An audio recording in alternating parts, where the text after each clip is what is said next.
a lot about reading and writing this year, and now it's time to combine them.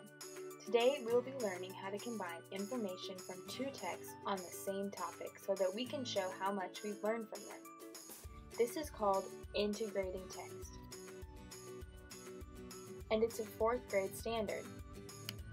It's important to know how to do this because it is something you'll use for the rest of your life.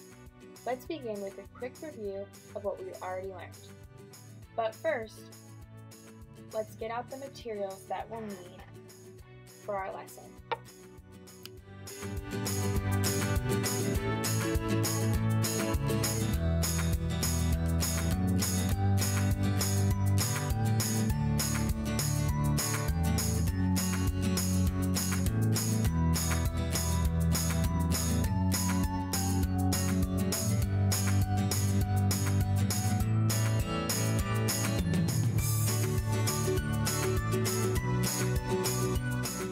There are two different kinds of text, fiction and nonfiction.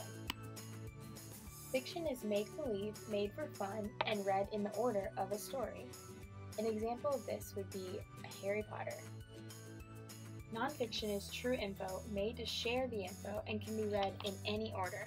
An example of this would be the biography or an autobiography of Abraham Lincoln. Stories and books are either a first-hand account or a second-hand account.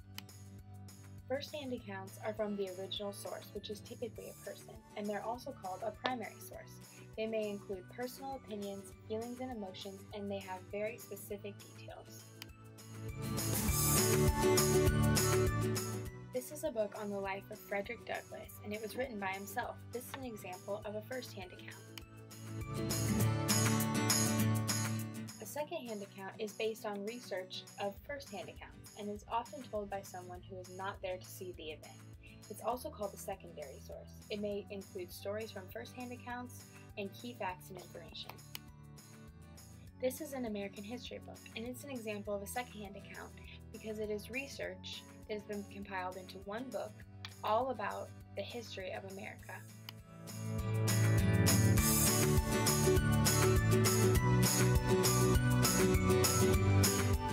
Read these two different accounts to yourself and try to figure out which one is the first-hand and which one is the second-hand account. We'll quiz it later.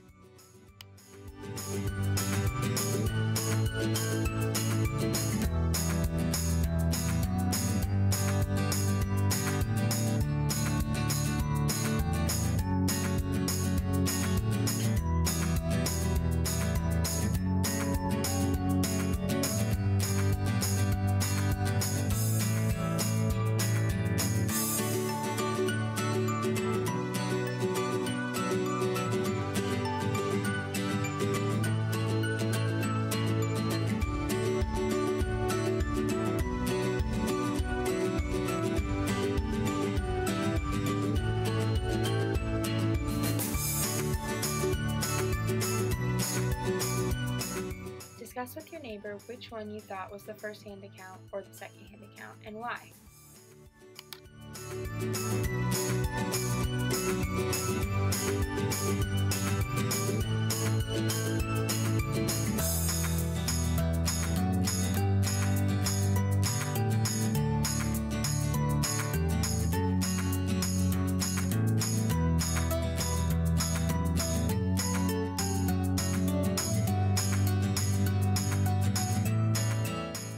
Integration is how we will take information from two different texts and combine the information to write one response of what we've learned.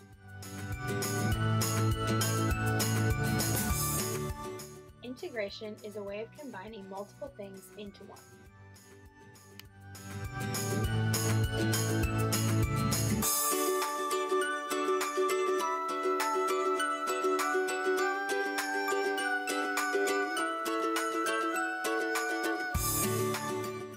To integrate two different texts, we must find the key ideas on each text.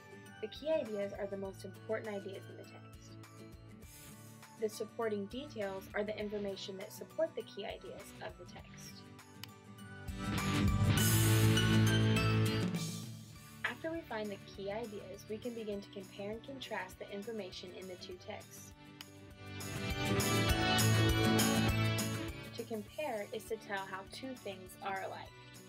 Here, both the girls have red dresses, black hair, red bows, and are both smiling.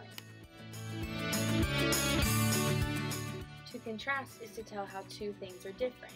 The two girls are different. One has a red dress, one has a blue dress, one has black hair, one has blonde hair, one is smiling, one is frowning, and one has a red bow and one has a blue bow.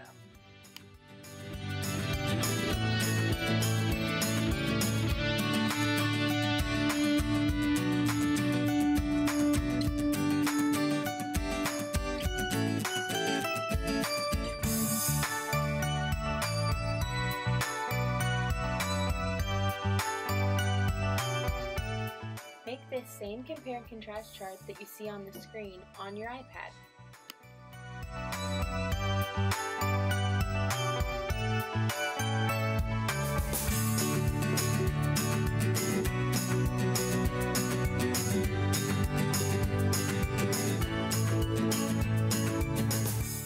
The Voice by Shel Silverstein. There is a voice inside of you that whispers all day long. I feel that this is right for me. I know that this is wrong. No teacher, preacher, parent, friend, or wise man can decide what's right for you. Just listen to the voice that speaks inside.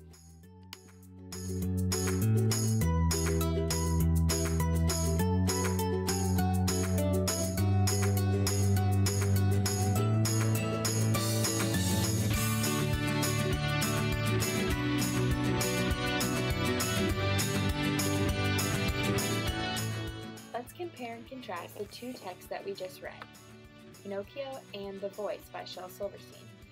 Make this same chart on your iPad in Education.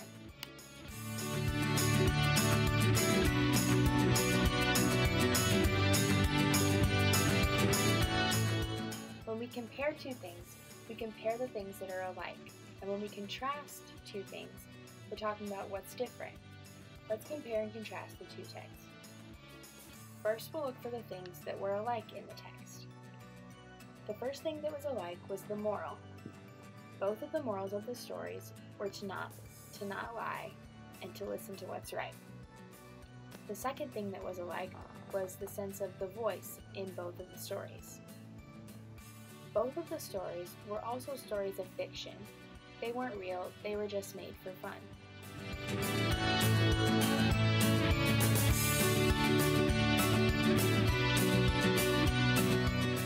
Both of the stories were also second-hand accounts. Let's move on to the differences of the stories. Both of the stories had different characters. They had a different setting.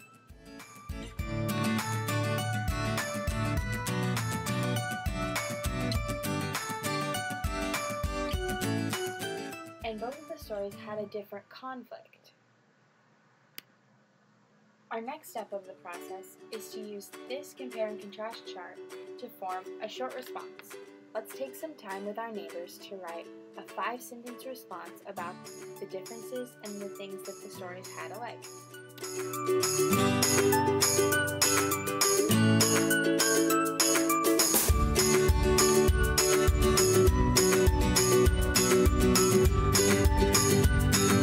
Now it's time to create a short response. You may have brainstormed with your neighbor some ideas on what to include in your response. I'm going to show you what I have so that you can see an idea of what we're looking for your response. Always begin your response with a title. I titled mine Listen to Your Conscience because that is the main moral of both of the stories. Under your title, you should always put your name. My response reads, the story of Pinocchio and the poem The Voice both teach us an important lesson to listen to our conscience to know what is right and wrong. Pinocchio's conscience was his friend the cricket, and the voice tells us that we all have a voice inside of us that tells us the right thing to do. In both of the stories, the characters had the choice of either listening to their conscience or not listening to their conscience. From the two stories, we can learn that you should always listen to your conscience to do what is right. Our responses should tell people what we learned from both of the stories so that we better understand the message of the stories. We'll practice this standard throughout the rest of the year. Let's think about all that we've learned during this video. Let's celebrate! Thanks so much for watching and learning with me.